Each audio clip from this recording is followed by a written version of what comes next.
Welcome to The Grow Show, powered by Steel. On The Grow Show, we share ideas, tips, tactics, and insights to help you grow your landscaping business based on our team's 40 years of experience running a landscaping company and working with other owners and their teams to do the same. New episodes are released weekly on Wednesdays. Here's your host, Marty Grunder. Well, good morning, good afternoon, good evening, wherever the case may be. This is Marty Grunder from Grunder Landscaping Company and the Grow Group. And we are on another exciting edition of The Grow Show powered by Steel. And unless you live under a rock, you should know who this fine gentleman next to me is. This is my partner. This is Vince Torchia, our vice president at the Grow Group. Vince, welcome to the Grow Show. Yeah, Marty, happy to be here. And I guess you should welcome me to the Grow Show too, right? Because we both team up on this. Yeah. So we're in the Steel Studios here today at Grunder Landscaping Company, and we're putting out another edition of the Grow Show. And today, Vince, this could almost be like a conversation you and I have had on an airplane when we're flying someplace, when we're prepping for Grow, when we are debriefing about one of our ACE visits, and you know what we like about the ACEs, where we see ACEs that are struggling, or where we see contractors that are struggling, or we speak to an audience, comments we get, and it's all about a growth mindset. And you and I have been pretty hot on this now for probably about 5 years.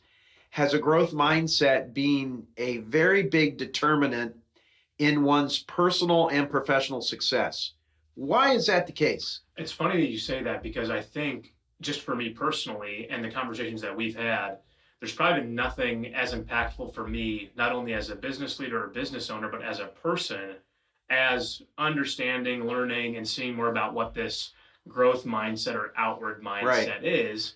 And without getting too far ahead of ourselves, it's really just that you got to look internal before you look external. Exactly. And think, what am I doing or not doing that's getting me these results? What am I doing or not doing that is making me fulfilled or happy? What am I doing or not doing that's gotten me the position I am right now? Yeah. Where I think you and I, as you discuss, see some people always looking at someone else or something else to blame, when, as we've all learned, it really all starts with you. It's not the who, it's the what. Absolutely right. And I think, to your point, when we have first seen this and then saw it in action with companies, it's like the first thing that we can pick up on. If someone has one or doesn't have one, and how that's limiting them is really what it comes down to. And it's almost like you're like a doctor and you're watching their performance and you're like, well, I can see what's wrong with this person. They're blaming everybody else. You've heard the story, but it merits repeating here, and it's a funny story. I'm going to change the names to protect the innocence of the individual. He's a guy that comes to Grow. He's been coming to Grow now for over 20 years. He's a really nice guy. He may be listening to the Grow Show, Vince. He might not even remember he said this, although I think he does. Yeah. So I went in to see him, and he said, Marty, do you ever feel like you're surrounded by idiots? And I said, well, not really. What do you mean? He's like, well, I feel like I'm surrounded by idiots. Like, I come in here and these guys do this and these gals do this, and they're just a bunch of idiots. You don't feel that way? I'm like, no, I don't feel like I'm surrounded by idiots. And I'm going to change his name. I said, George, let me make sure I understand this right. And you know where I'm going. You feel as though you're surrounded by idiots. Yes, definitely. I said, okay. And you're the person here that hires all the idiots, correct? And he says, yes. But I said, no, hang on a second. I said, you're surrounded by idiots. You're the person that hires the idiots. World according to Marty, WHAM, new acronym we have. That would therefore make you an idiot. And he kind of looked at me and he shook his head and he smiled and he said, I understand what you're saying. And I said, well, what am I saying? He's like, I'm the problem. I said, yeah, you are the problem. And Vince, that might be hard for some people to grapple. When I was your age, quite frankly, I don't think I could handle that the way. I give you so much credit for your maturity and the observation that you have and the emotional intelligence you have. At the end of the day, it really doesn't matter whose fault it is, does it? Right, not at all. It really matters. How are we not going to let this happen again? Right. Where did the breakdown happen? What did I do or not do? And the same questions can be asked for the other party. And let's get the solutions, right? Absolutely. And I think the older I get, the closer I am to my, I'm on the other side of termination is what I like to say. Right. Because I'm 55. I don't think I'm going to live to be 110. So I'm certainly more than half done with my life. And it just seems like running around trying to be a prosecutor and gathering evidence as to who did what and all the reasons. Yes, sometimes you need to do that. If something was stolen or some area like that, I get it. But the majority of the issues that we run into, they're people, they're situations.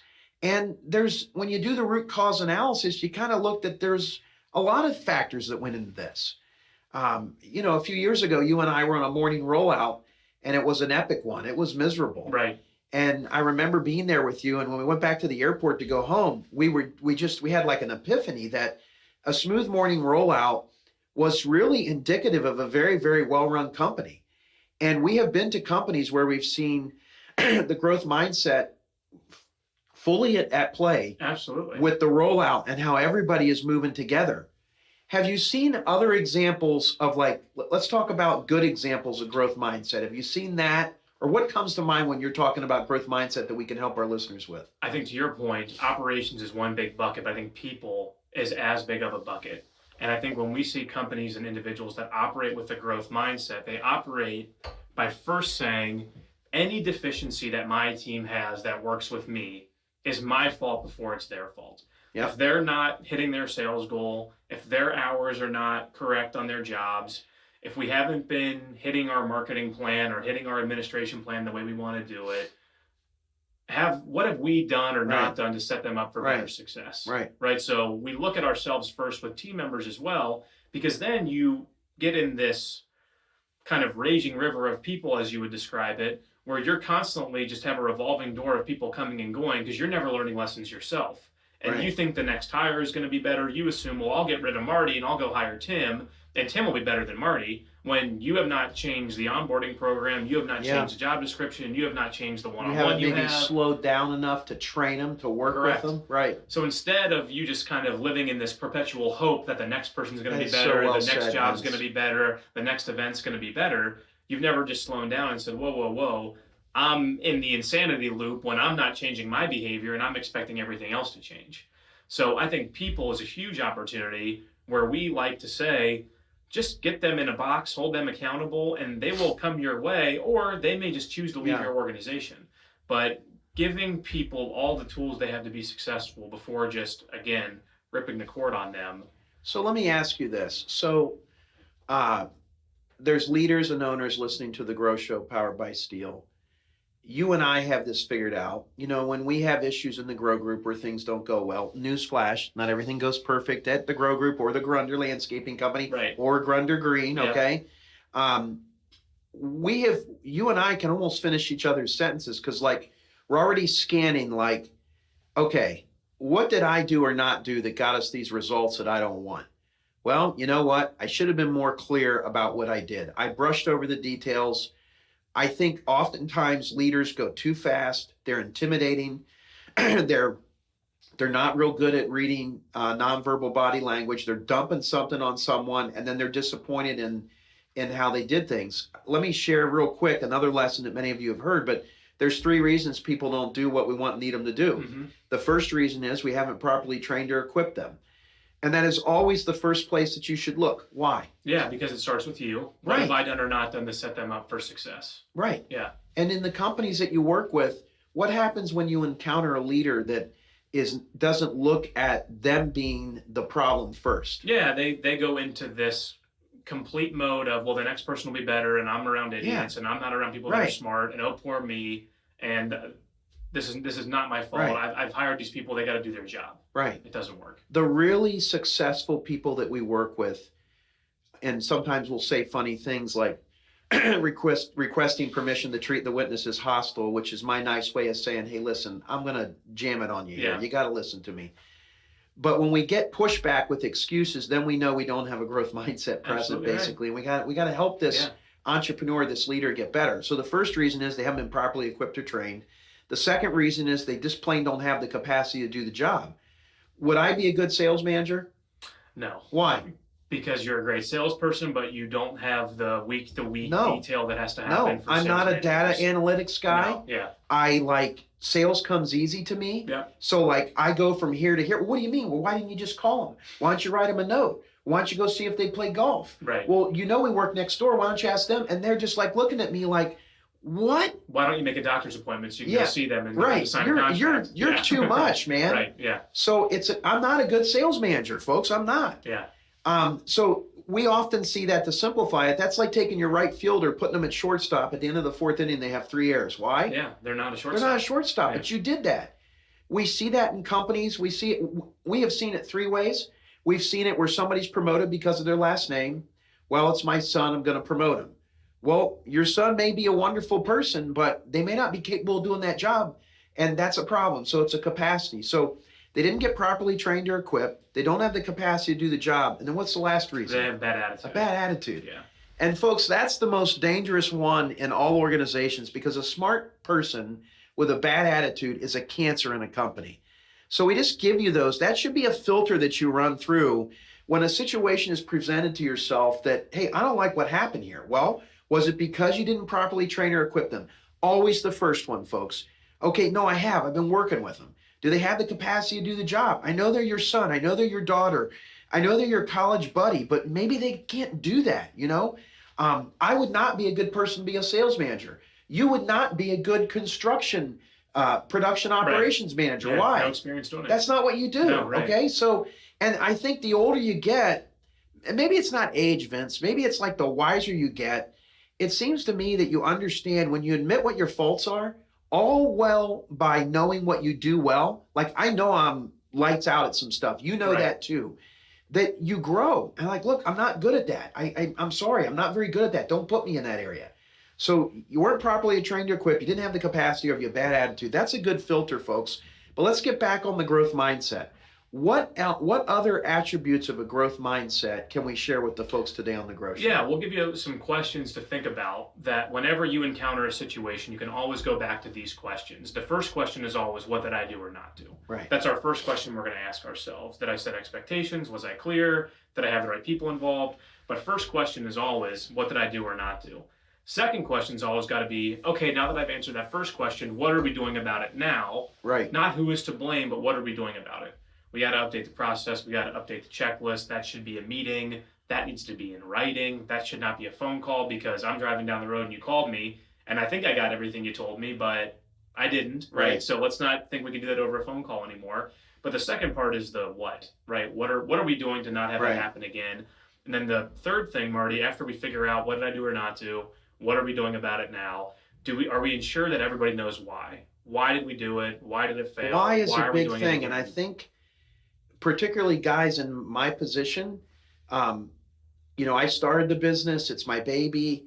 I gloss over details. I go right to finishing sentences instead of looking. You're more of a systematic guy. You just finished law school. There's a cause for everything. Right. I have learned so much from you. I mean, it may sound strange, folks, even though I'm basically old enough to be Vince's father. You've been a tremendous mentor to me in your area of expertise and what you've studied and learned from. The why is a big part. And we have found that when someone, and this isn't just like at work, but this is at home, like Clay Mathill, my tremendous mentor that just passed away, used to say, your business is either your baby or your mistress. Make it your baby.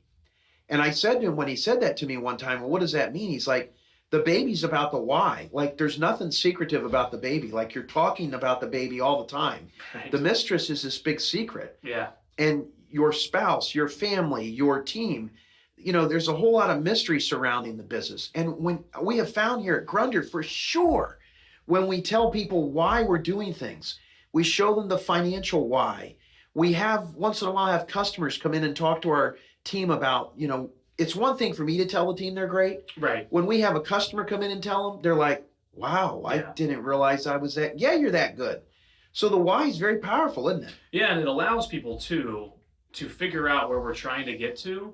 And then they might say, well, that's great, but can't we just do this?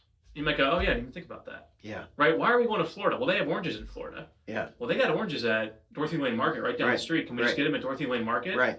I guess we could get them at Dorothy Lane Market. I didn't think about that. Or I know why you would think that, but those aren't the type of oranges we want to get, right? So that also allows them to understand, because as you said, if we have a 10-step process, Marty's going from 1 to 10. I do that. Because you've already filled in 2 through 9 in your head. It's bad. And not everybody fills in 2 through 9. Thank God I'm aware of that now. And that's what I'm getting at with the why, folks, because it's not your business. Like I know more about Grunder landscaping than anybody here, right? True. Yeah. So like everything just comes second nature. Well, why would you park the truck there? Isn't it obvious trucks don't go there? Well, it's my second day. No, it's not obvious. Right, It's yeah. that kind of stuff. Right. I'm going to put you on the spot. You and I have worked with literally hundreds and hundreds of owners and leaders of landscaping companies in the almost 12 years we've been together. When you like close your eyes and you picture a owner of a landscaping company or a leader within a landscaping company, because both of those are very important. You and I wouldn't be here right now No. if we didn't have leaders, and you are a leader and an owner, okay? Absolutely. What is if we close our eyes and picture the ideal entrepreneur, owner and leader of a landscaping company that has a growth mindset, what's that look like?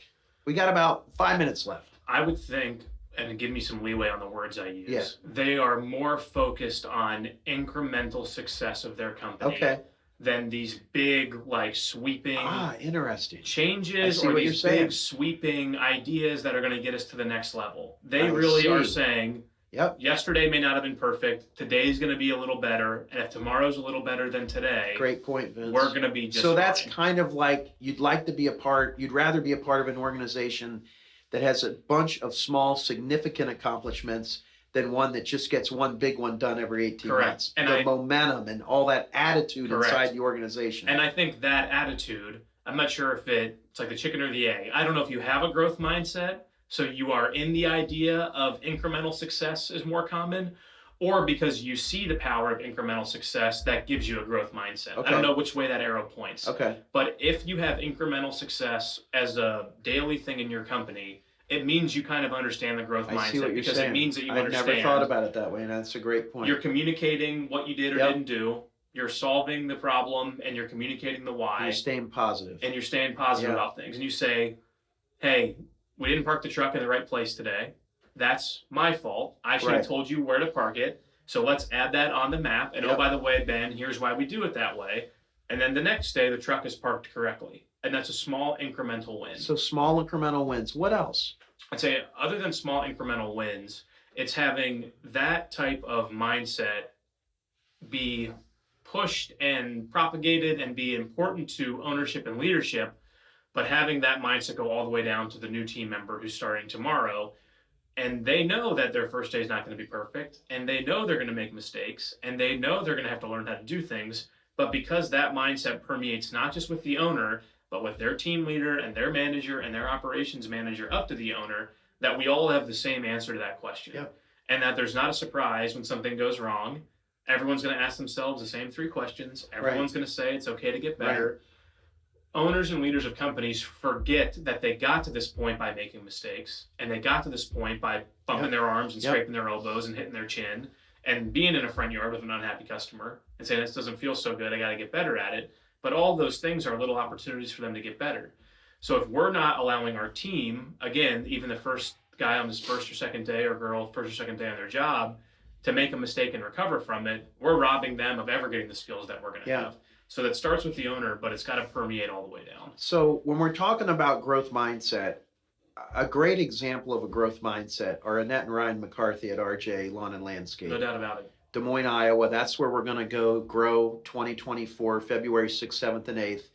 I just got back from there yesterday, and I'm going to show a little vulnerability. I would be very frustrated if somebody was part of our peer group and came to grow and Marty and Vince were taking credit for their success. Because, be honest, give me a break. Okay, yeah, Marty and Vince, you showed me some things, okay? And being in your community or environment was tremendously inspirational and some guidance, great, but I'm the one that did the work. That's not how they are, and I'm not taking credit for their work. But what I'm saying is, like, when I look at where they are now versus where they were when I first went and saw them, I think it was 8 years ago. I can't even describe to you the progress that they've made. And they have a growth mindset. Annette and Ryan don't blame other people for their failures. Annette and Ryan recently just did an acquisition that between the time it was presented to them and the time they closed on it, you would know better than I was. 90 like days. The blink of an eye. 90 days. So quick. It's going to turn out to be a great thing for them. You go in their office, there's a positive vibe. People are smiling. There's movement. you mentioned a raging river, and what Vince is referencing there is there's three kinds of workplaces. Right. There's the stagnant pond where people just go in there, they're never fired, it stinks, there's no movement, you don't want to be around it. There's the raging river, which is, Fun it sounds like a day.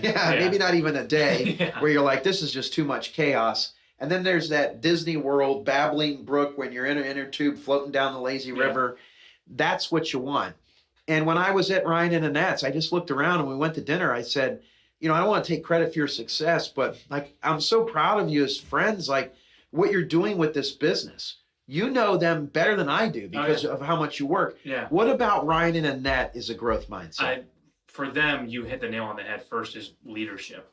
And all the things that Ryan and Annette 8 years ago thought they had to do on their own. Because nobody else can do it as well as me. Bingo. And I'm the expert. And Bingo. Not because they were arrogant, but because they didn't want to dump on their team and they wanted to continue to be successful. I did the same thing, Vince. So they thought, why would I give this to somebody else? I already know how to do it. I'm already good at doing it. How come they're not just doing it themselves? I'll do it and I'll do a great job at it. And then, again, to give them a ton of credit, they have just learned that, number one, they have an awesome staff of young professionals between probably 28 and 35. Right. They want the ball. Right. And they want to run with it. Right. And they want to go score touchdowns. Right. And Ryan and Annette have done a great job of letting out significant things like snow operations to people in their team that can run it and are excited about it. And so they have just really learned that they used to judge themselves. I never told them this. This is the first time they're going to hear this too. They probably used to judge themselves on how well the company they were running and what they contributed to it. I think now they judge themselves on the future leaders they're creating at their company. That's right. And what they're empowering their team to do. It was funny when Emily and I went in there for a visit yesterday, or actually it was 2 days ago. Annette couldn't see us yet because she was in with a group training. Yeah. And I just was watching them through the glass windows and I could see her. She was showing them. I thought when they came out, apparently it was two of the new people that came over in the acquisition. And she was talking to them about the culture and how they do things. And I just said, that's awesome. And she said, well, how would they know what to do if I don't tell them? Right. And it's little minor things like that. That's great. So we've been talking about a growth mindset here on the Grow Show powered by Steel. Vince, anything before we wrap it up? No, leave yourself with these questions again, as we already have given you. What did I do or not do that allowed this result to happen? Did I give the team member, the client, the vendor clear expectations about what I was expecting? Did I get the right people involved? Marty and I can have a conversation all day long about grow. If we don't involve the other parties involved to grow, we might as well never have had the conversation, right? And then finally, just, what could I have done better, right? What could I have done to make this not be an issue again? Communicate the why to your team, and you'll be on your way to having a growth mindset as well. Growth mindset. And you can develop one, because I'm not sure I had one when I first met you, if I'm going to be honest. I did at times, but I had a lot of those false narratives in my head. I was looking more for who was to blame rather than what. And as Seth has also taught us, when something bad happens, he says good. And so at first you're like, what are you talking about? How can it be good that COVID happened? Well, we can't change COVID. So something good and he's right. Yeah. It is a mindset. Yeah. And speaking of growth mindsets, I can't think of a better way to develop your growth mindset than to join us February 6th, 7th, and 8th. Des Moines, Iowa, RJ Lawn and Landscape. Des Moines is a cool town. Yeah, people will love it. Miles of enclosed skywalks. Once you get there, folks, get your parka to get from the airport into the Uber, and then there's shuttles and everything else. But once you're there, really, you're not going to be freezing. No, you're going to have a great experience. We've got over 35 breakout sessions, a tour of a great $10 million plus company that's very well balanced. And relatable. Construction, maintenance, lawn care, very relatable ownership. You'll have a great time in Des Moines. We know that. You that have been to the event know that as well. So we'll see you there. I'm going to guess you're going to be there? I will be there. I think I might go too. Yeah, right. All right, folks. Until the next time, this has been Marty and Vince on The Grow Show. Have a great week. Thanks. Thank you for listening to this episode of The Grow Show. Be sure to subscribe so you never miss an episode, and head to growgroupinc.com for more information and resources to grow your landscaping business. A special thanks to the folks at Steel, whose support makes this podcast possible and whose reliable handheld power equipment makes our jobs easier daily. We'll talk to you next week.